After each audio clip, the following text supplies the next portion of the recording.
hello. Started this right at the top of the hour, even though the grand scheme of things, I don't think that matters. Also, another week where I start and immediately have to sneeze, but I don't know if I will sneeze. I think a trick that I have is anytime I say, "Oh, I gotta sneeze," then I never do it. So, will that trick continue? We will see. But as you see, audio seems to be working. Everything seems to be working. And it seems that we're here for another weekly Ring of Honor TV review, episode number 126 to be exact. Each and every, we're going to keep going and going, you know. It's kind of weird. 126 weeks doing this. I thought, and I planned on stopping after week one. That's what makes it a little bit crazier, I guess I could say. This week's ROH, a shorter, it is a 50-minute episode. I think I seemed more excited for this week's episode when I saw the match cards than when it was actually happening. But I will say that this was it was an okay episode of ROH. We've had very bad episodes before. This one, it didn't have me jumping out of my chair, but I was sitting there watching it, and I did enjoy it. I'm just rambling at this point. We don't need to be doing that this early on. I will say a bit of a minor note, scheduling issue, I guess you could say. Death Before Dishonor. I've talked about this for weeks, almost months. So I'm going to confuse y'all a little bit more. Point blank, if you don't want to be confused, Death Before Dishonor, as of right now, is scheduled for August 29th. Obviously, initially, we were supposed to have Super Court of Honor back in May. And then All In Weekend, they were going to do Death Before Dishonor. Then they scrapped the May Super Court of Honor card, pushed it back to All In Weekend, and then therefore pushed Death Before Dishonor back and are going to have it at the ECW Arena, 2300 Arena. And that was supposed to be September 5th that was taking place. Now, this, I guess you could say, is a good thing.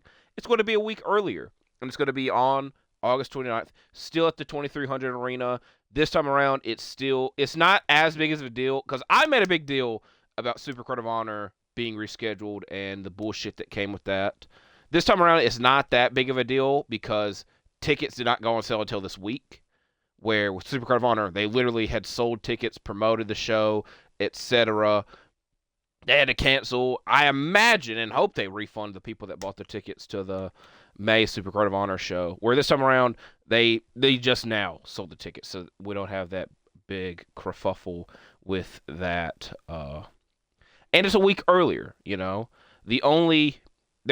I guess you could pick holes in the issues that it brings, but I was talking about it last week that I think they should start building towards this event now, but I don't anticipate them actually doing that until after Forbidden Door. And the thing with that is, this is literally the week after Forbidden Door, where for September 5th, they'd have a weekish wiggle room with it. So, TBD on all that front, but Death Before Dishonor is now Friday, August 29th. So I did want to make note of that before we dive into this episode. We're probably like 3 minutes in already. So let's go ahead and talk about episode 126 of Ring of Honor on Honor Club. 5 matches. The first one is probably the one I want to have in the thumbnail of this video, and was the one I was looking forward to the most. The Workhorsemen versus the Outrunners. It's been a minute since we've seen either team on Ring of Honor TV, and they did make note that the Outrunners are undefeated in ROH this year. Also, I should make note, and I'm doing this off the top of my head, San Diego Comic-Con week, and I was thinking to myself that normally AEW has not went that crazy at San Diego Comic-Con and the figures that they've revealed, and it worked, because this year they revealed a lot more than they normally would, and a lot of it was Ring of Honor Jazzware Vault's figures. I know we're getting a Colt Cabana, and the reason I'm bringing this up right off the top is they're going to do a Jazzwares Vault exclusive Outrunners, and I imagine it's probably going to have some type of special packaging and whatnot. That's why they're doing it a Jazzware exclusive. But we got a lot of Ring of Honor. We got a Colt Cabana, I remember, a Dalton Castle, Matt Cardona, and Chris Jericho from the greatest Final Battle Ring of Honor World Title match in history. They're going to pair those two together. Oh my God.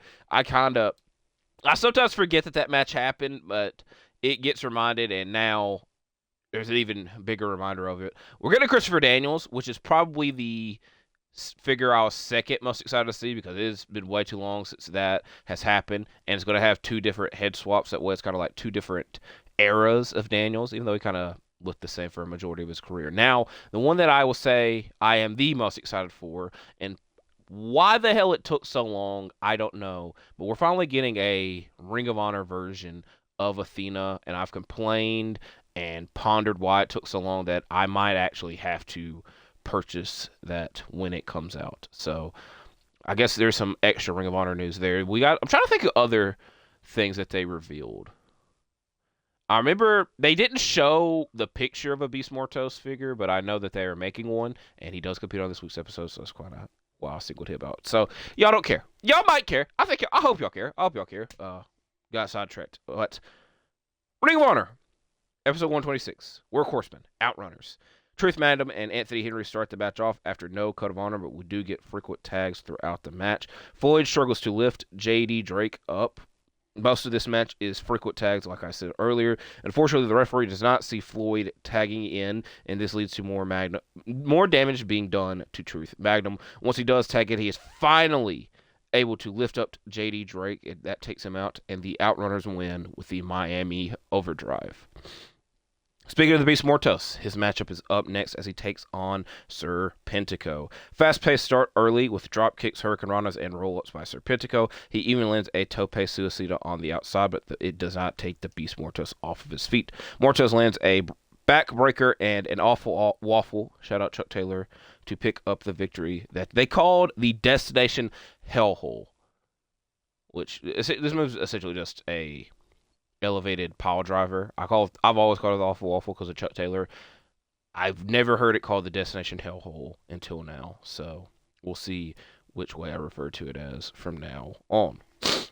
We get a message from the Dark Order in the backstage area, and they're happy with their win from Supercard of Honor, but most people, once they get big victories and big wins and have been on such a streak that they have been on, they go after championships. And you would expect them to do that, but they're just going to try to continue to do what they've been doing, which I kind of felt this seemed a little bit pointless to be going through all of this. Next matchup was extremely quick. David Ali and Isaiah Moore versus Blake Christian and Lee Johnson. Johnson and Moore start the match off. Christian and Johnson dominate this matchup with a double stomp into a inverted Death Valley driver to pick up the victory. And it's very funny. I'm about to name drop. I went to school with a Christian Johnson, so I had it wrote down, and I immediately started thinking of him right when I wrote it down. But I at least had the and symbol in between the two names. Trish Adora takes on Aaliyah James next. Back and forth with Adora working over the right arm of James. James is able to hit a head scissors takeover and a running knee in the corner for a close 2 count, but Adora wraps the match up very quickly with a big forearm and a German suplex.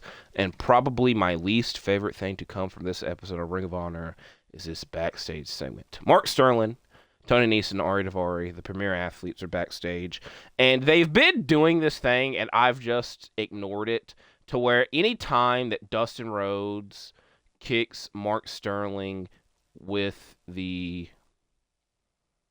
the nuts, let's put it that way, in the corner turnbuckle, Mark Sterling has it voided because it's supposed to be illegal in the states that happened. It's happened at least twice, 3 times, and they mentioned in this promo, which this is going to help. This is part of the problem that I have. But essentially, anytime that the Premier Athletes and the Sons of Texas have been involved in a match over the past however long, they've been voided matches because of this happening and Mark Sterling getting it voided. But the Premier Athletes want to get the Ring of Honor Tag Team Championships from the Sons of Texas. The point is, I feel like I have seen these two teams collide way too many damn times already. Along with the fact that, again, a majority of the times it's like 6-man tags, 8-man tags, etc. I don't care. I wrote this promo down, recapped it, and then I wrote down, I don't care. I'm tired of seeing the same shit over and over again because it's happened way too damn long. I love Dustin Rhodes. Very happy that he got his TNT title opportunity and is getting a TNT title run. I'm ready to see new tag team champions in Ring of Honor. Especially because we got Dustin Rhodes. He has a lot of things he can prioritize now. Let's do this TNT title run, etc. I want to see new tag team champions in Ring of Honor. I would like to see new 6-man tag team champions in Ring of Honor as well. I do have suggestions. I think Shane Taylor and the Infantry should be the next 6-man tag team champions. I think the Beast Mortos and Roosh, Beast Mortos and Drilistico, Roosh and Drilistico could be the next tag team champions. The Outrunners could even be the next tag team champions. They're undefeated in Ring of Honor. Ring of Honor has a decent tag team division, but feels it's a bit held up because the Sons of Texas defend it like once a month, I feel. And again, with Dustin Rhodes now being the TNT champion, I don't know if we're ever going to get that. And also, it's just the fact that, like, when you think of Ring of Honor tag team history, you will not think of the Sons. If you might think of it, I won't. But the fact that the last year has been held up with this kinda blows my mind and bothers the absolute hell out of me. And I kept talking about Dustin Rhodes and his TNT title, etc. He's going to have his first title defense this weekend on Collision. And it's going to be against a Ring of Honor champion. The premier champion, Lee Moriarty, will be challenging Dustin Rhodes for the TNT championship. So we might have a case of another double champion and Lee Moriarty. And to be fair, I do really like Lee Moriarty, so I wouldn't be that against that. But maybe if Dustin Rhodes wins that, is he obligated to get a pure title match then? You know, maybe I'm overthinking it again, but who the hell knows? Also, we do have a Ring of Honor title match on Collision as well. Athena taking on Alex Windsor for the Women's Championship. Those are the only two things as of right now announced for Collision. And I will admit, I am not a big fan of when a lot of things are not announced for Dynamite and Collision. Going into this week's episode of Dynamite, they had 2 matches announced. Granted, it involved both the world and women's world champions, so it's kind of like, you know, you at least know big names are going to be on here. And a Collision, they only got 2 matches announced. They'll announce the matches like an hour before. I'm not a big fan of that. I want to know what the hell is happening, especially now. I will give them what I'm about to say doesn't really apply, but if I am going to a show, I'd like to know what the hell is happening. Now, for them, and me saying that, it doesn't matter because they're not in as big of a venue, etc. They're there for another week or so because of its residency. But I am not a big fan of not a lot being. I want to know at least 75% of the show, IMO. So it kind of makes it difficult for me to look forward to the show. I was not looking forward to Dynamite this week. It was an okay episode. There's a lot of people tell you it was a great episode. I'm not one of those people. I feel Collision might be on that same course. Maybe an Athena title match might change that. Also, it is weird. And there's a thought process in me that Alex Windsor might win the title only because this is a rematch and that Athena won their first bout. But Athena has faced Billie Starkz twice in Ring of Honor for the Women's Championship. And each time I thought Billie Starkz was going to win. And that did not happen. So hopefully Athena continues her title reign. And I anticipate, and a lot of people anticipate that they're wanting her to get to the 1,000 days as the champion, which I, again, wouldn't be that against that. That being said, we got one more match to talk about. Our main event matchup is a proving ground bout with Nick Wayne going against Gringo Loco. There's no code of honor. This fuels Loco up early on until he is distracted by Mother Wayne on the outside. He's able to recover back in the ring until he misses on a moonsault, and this main event matchup ends very quickly when Wayne hits the unprettier / the kill switch to win this bout. And we're about to, you know what, we're going to do a deep dive. We're going to answer what the hell this move is called. Because I think it goes by unprettier here. Granted, it might be kill switch because obviously Luchasaurus / kill switch goes by kill switch. So we're going to answer that now. What the hell does he call this move? Oh my god, how do I fix this? I think we go here. Move set. Unprettier. So that is what this move is called. Alright. So we answered that question. Nick Wayne won with an unprettier. And that was it for this week's episode of Ring of Honor on Honor Club. And I spent a long ass time talking about it for a shorter episode. Now, I will say, we do have at least one thing announced for next week's episode. Tomohiro Ishii in a hologram of the conglomeration. And I'm going to put that in quotations because I don't know the status of this group. This group kind of forms when needed, which I guess is kind of like a Super Friends Power Rangers assortment. When we're needed, when we need to take somebody out, we will reunite. But other than that, we're going to be on our own, and they're going to be taking on the MXM collection. So I spent a long time talking to this video. This video could have been a lot shorter, but I got a lot of things off my mind, and I talked about things that I liked. So hopefully you liked it as well. So I do appreciate y'all for watching this. Like, comment, subscribe, and I'll see you when I see you. Go John Moxley, because I saw you win the match on here earlier. It's going to ruffle some feathers. So I do appreciate y'all watching again. I'll see y'all. I'm out for now.